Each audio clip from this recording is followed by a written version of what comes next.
Hey folks, it's your humble narrator Phil Dawson, and I am happy to announce we have a title sponsor. That's right, it's Gamers Dreamland. Now, what is Gamers Dreamland? It is a one-stop shop for a premium Magic card buying experience. Getting Magic singles, quality stuff, where if you're looking to round out your deck, this is where you can now go first. New, used, classics, everything you are looking for that you can have confidence in buying and purchasing from an online retailer. A TCG Gold seller, highly rated, and just so happens to be a fan of the podcast. And this is where it gets good because the way this works, it's simple. You buy your singles there, your needs for cards from Gamers Dreamland, and that supports the podcast. It could not be easier. So now we have a way for everyone who listens and plays Magic to support the show, and that's thanks to Gamers Dreamland. It couldn't be easier. All you do, go to the site, click what you want, get it in no time at all. And this goes for everyone building your deck. Don't buy the whole deck. Get the singles from Gamer Dreamland. And collectors, you never know what you may find to get that special card you've been looking for. Plus, as an added bonus for you to just check it out, head to gamersdreamland.com. You can find the link also in the show notes. And using the links there, you will automatically get 10% off your order.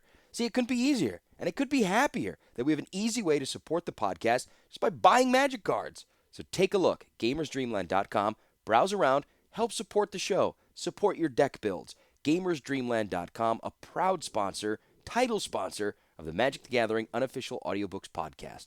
Gamersdreamland.com, Gamers Dreamland, your online LGS.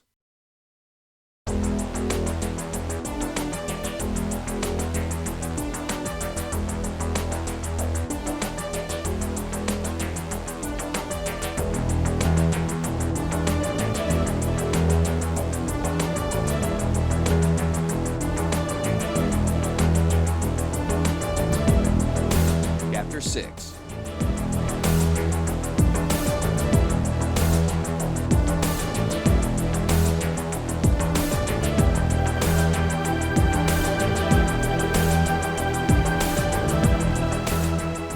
Glacian knew Yawgmoth lied. He'd known from the first moment he'd met the man. This is a charlatan and a monster, he had once told himself. Yawgmoth's latest lie was the most outlandish of all. To think the very basis of Thran ascendance was rotting the people who created it.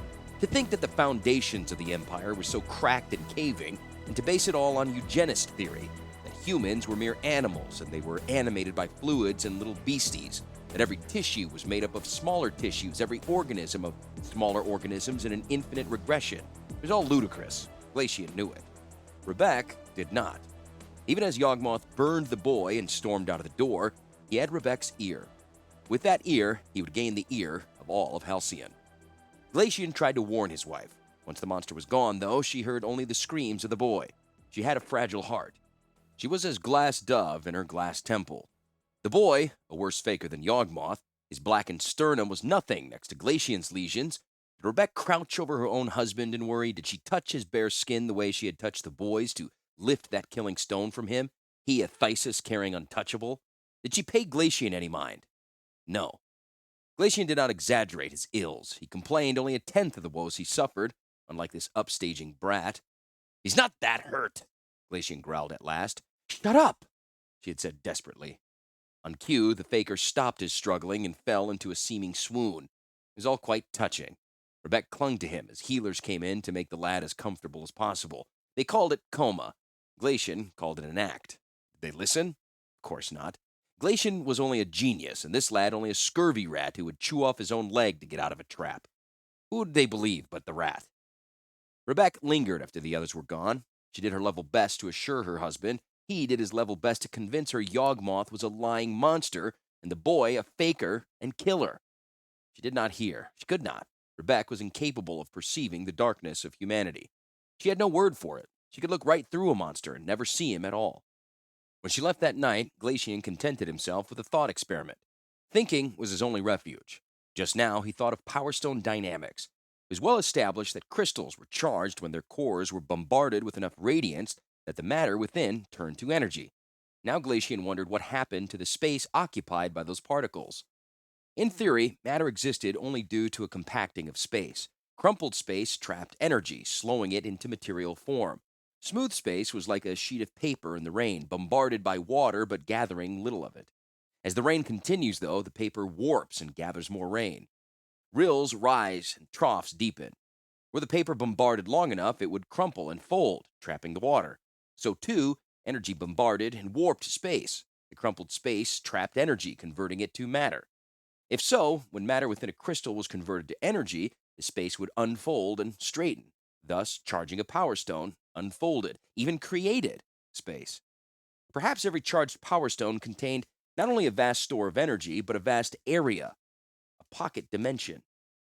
This thought experiment occupied Glacian's mind during his convalescence. Once his strength had returned, he would perform true experiments to prove it all. Then Halcyon would know their genius had returned. Glacian would win back their ears.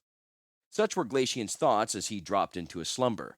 Such were his thoughts later. Yes, he was more brilliant in his sleep than others were waking, when the hands clamped his throat closed. Suffocating, Glacian awoke to see that, once again, he had been the only one who saw the truth. Gix sat astride him. The boy, it occurred to Glacian only then that his gaunt figure was really more a man than boy, pinned his arms beneath thick knees and strangled him. Gix's pallid face was red. When Glacian opened his eyes and met the young man's gaze, the determination there stumbled. Gix must have glimpsed the true horror of his deed. The loss of Glacian would be not only to the citizens, but also to the rats that ate what fell from the citizens' table. Hands tight around Glacian's throat, Gix began to speak. You did this to us. I used to think I had infected you, but you are the one who infected us. You infected thousands in the caves. Each time he said the word infected, spittle leapt from his lips. That's reason enough to kill you. Glacian had no air to form words, but his lips silently spoke them. To murder me. It's not murder, it's justice. Kill me, and you'll die. Glacian's response was a little more than moving lips and a bit of whispered air. Nostrils flaring in distaste, Gix eased his grip, allowing Glacian to suck a breath into his lungs. It was a moment of triumph for Glacian. This one pretended to be a hero, but he had no resolve. When his own life was the issue, he would make any deal to save himself. Glacian had a damnable gift for seeing into the minds of lesser men, and every man he had met was lesser. Now Glacian used the one lie that would save him, the lie of Yawgmoth. He rasped, Spare me, and Yawgmoth will spare you. Without Yawgmoth, you're dead too. Gix's eyes narrowed still more. I don't need to kill you. It would only be a mercy. You and I both will die. Yawgmoth can't save us. This much impressed Glacian. Maybe this boy, this man, did glimpse the truth. Better that you die in slow agony as I do, as my people do. Better that you live long enough to see us rise from the caves and kill your people and destroy your white haven. With that, Gix released Glacian and climbed off of him. Even so, the untouchable held a clenched fist above his foe's face. Raise the alarm, and I'll kill you just for spite. With satisfaction, Glacian noted the stitched scars and blackened lesions across the young man's body. You'll never get out of the city alive. You'll never reach your caves. I know ways down, Gix said ominously. And I know ways back up. He bolted for the door. Of course, Glacian raised the alarm. With his wrenched throat and weak lungs, he could do little more than mewl like a kitten. No one could hear him. The folks of Halcyon had stopped listening. Another man was stealing their ears.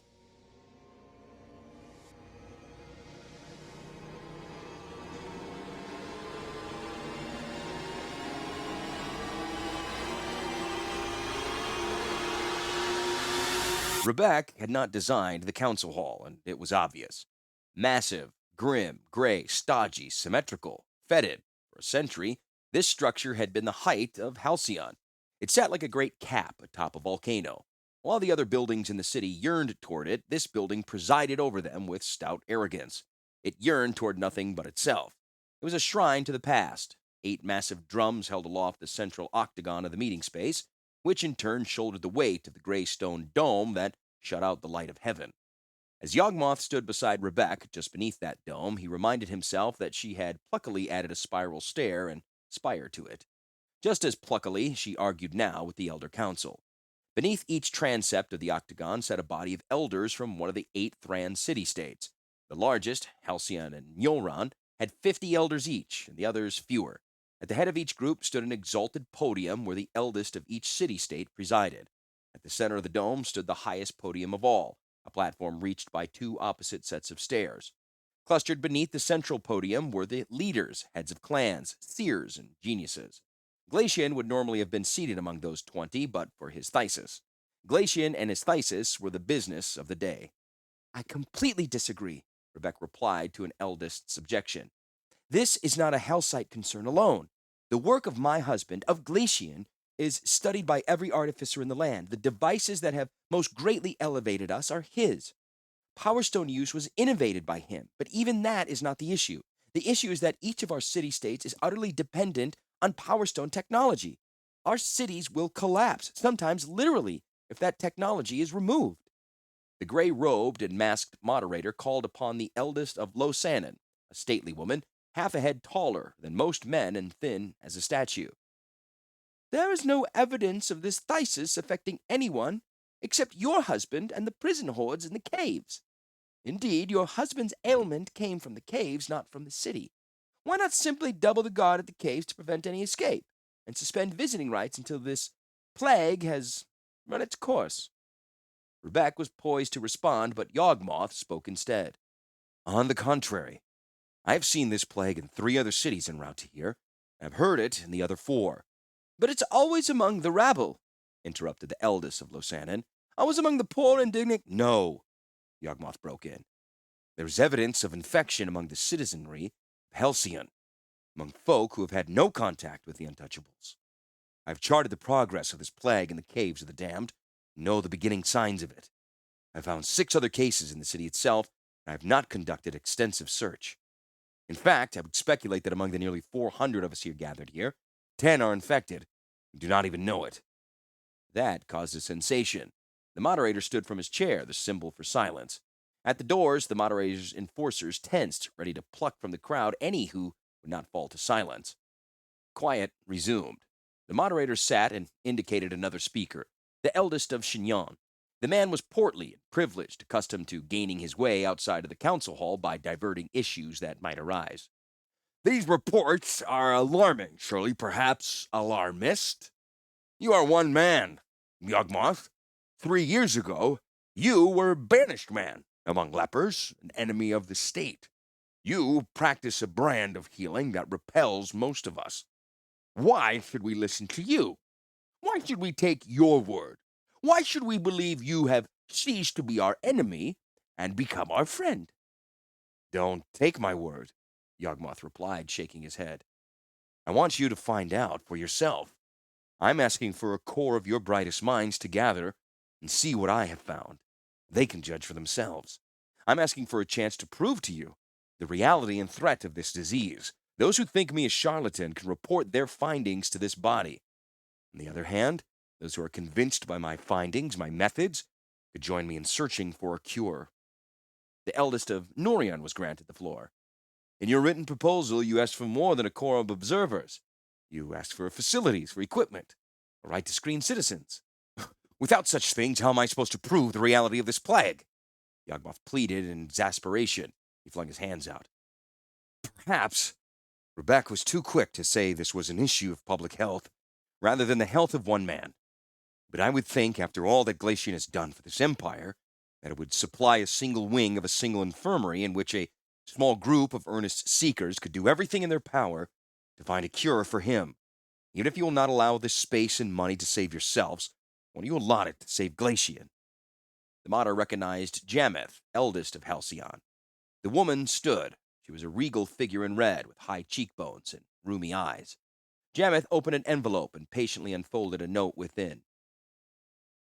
Since you mention Leader Glacian, I feel it is time to read this. I received it by messenger this morning. It has Glacian's seal. He asked me to read this message to the assembled council. Friends, from my sickbed, dare I not call it my deathbed, I write this urgent request and warning. Shun the man, Yawgmoth. He was once rightly declared an enemy to the state and exiled as such. I plead that he be exiled once more. I have been under his scalpel and his supposed ministrations for too long, have endured excruciating programs, and have watched my body decay more rapidly from Yawgmoth than from Thysis. He's a charlatan at best, and at worst, a monster. I did not wish his return, nor do I condone that he remain among us. Unless he is exiled, I am confident he will bring us, again, to civil war. If he is, as my wife supposes, my only hope, then I am consigned to die. I would rather die than live any longer as a prisoner to his violent manipulations. Therefore, I propose that the council vote immediately to banish the man Yawgmoth, declaring him now and forever an enemy of the Thran Empire, Glacian of Halcyon. No sooner had the final word emerged from Jamis' mouth than in other mouths came shouts of approval, seconding the motion. Yawgmoth looked grimly at Rebecca, but she clutched his hand. Her strength seemed to flow across him. The moderator stood once again and said, I cannot allow a vote on this proposal when Yawgmoth's own proposal remains to be considered. I suggest the two be combined, Yawgmoth said suddenly. If I am not granted the facilities and assistance and provisions I requested in my proposal, I will leave the city. I will leave this empire. I might as well be banished. If you vote that you not believe in my work, I will leave you to this Thysis, which you also do not believe in. My friends, it will bring you to civil war, not I. Civil war and utter annihilation. Disbelieve Yawgmoth to your loss. Disbelieve the Thysis to your peril. I suggest these two motions be combined into a single proposal. Those in favor of Glacian's terms for my banishment shall vote yea. Those in favor of my terms for continued research shall vote nay. Many calls came to that second motion. Then it has come to vote. All those who favor Glacian's call for an immediate banishment of this man Yawgmoth, speak aye. The response was sullen and immediate. It echoed in the dome above as though the stolid building itself had spoken. Yawgmoth gripped Rebecca's hands, sending back to her the confidence she had granted him. All those opposed to banishment and in favor of Yawgmoth's request for facilities, personnel, supplies, and so forth to continue his study, let them say nay. The sound was almost identical, though perhaps a bit louder, if only for the resolve in the voices of those who spoke. In the opinion of the moderator, the motion for banishment carries. Calls came for a hand count, and the moderator granted it. Each of the eldest in the cities turned to face his contingents, conducting the same vote with a show of hands. Though Yawgmoth continued to cling to Rebecca, his attention was elsewhere. He hawkishly watched the Halcyon contingent. He observed those who voted for banishment.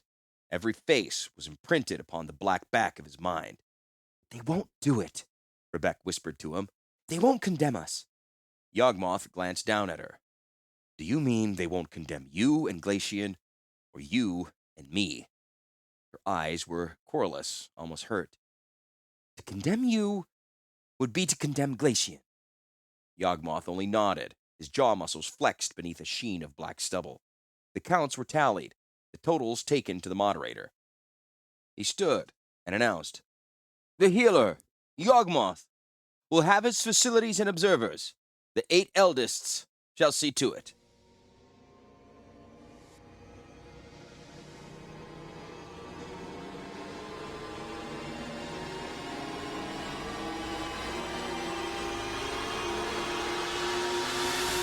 Rebecca was at home here now. It was midnight.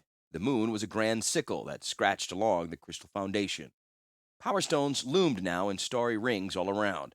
Light chased the mirrored facets and rose in icy ghosts of doom.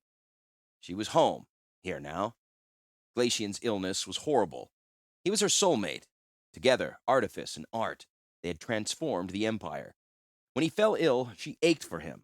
She did not fear for him. She had felt somehow that she, by mere exertion of will, could keep him alive, could bring him healing. It seemed impossible for him to die while she lived. Now, no doom was impossible. The specters of the future had risen from the artifice and art. If the Thran continued in the way pioneered by Glacian and Rebecca, they were doomed to die. If they abandoned that way, they could only descend through the icy umbra of the heights they had once ascended. This place, loftiest structure in the empire, was the utter embodiment of a hope for heaven that led inexorably to hell. Even as it hung here, it poisoned the people. Even as it gave them visions glorious throughout the days, it terrified their nights with relentless death. Rebecca was at home here now. She was at home among the ghosts. She hoped, even, to catch the Thysis that ravaged her love and her land. Then she'd be one with them. In all her ascending, she'd left them behind. Only Yawgmoth could save them now. only Yawgmoth and his mad medicine.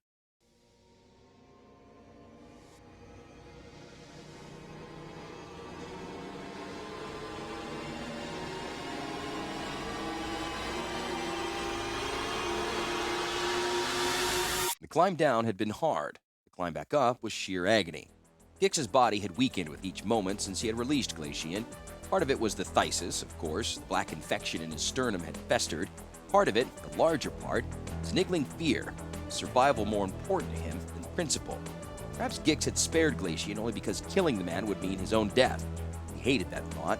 It wasn't true. It couldn't be true. It wouldn't be the true once this raid was over. The Halcytes would pay for what they had done. Glacian would pay. When hosts of the dam flooded up through the sewers to drag them down into their own offal, Halcytes would begin to understand their crimes. When untouchables drove them to their knees and made them kiss their suppurating wounds on their knuckles, citizens would know their guilt. When garbage people leapt atop them and stomped on their backs, Halcytes would never forget. Only thoughts like these made the wretched climb possible. Gix's body was racked with pain. When he had descended to the caves of the dam, he had been alone, driven downward by news he bore to his people. Now as he climbed, he dragged hundreds of others up with him. At least this time, the awful news he carried was meant not for the damned, but the demons themselves.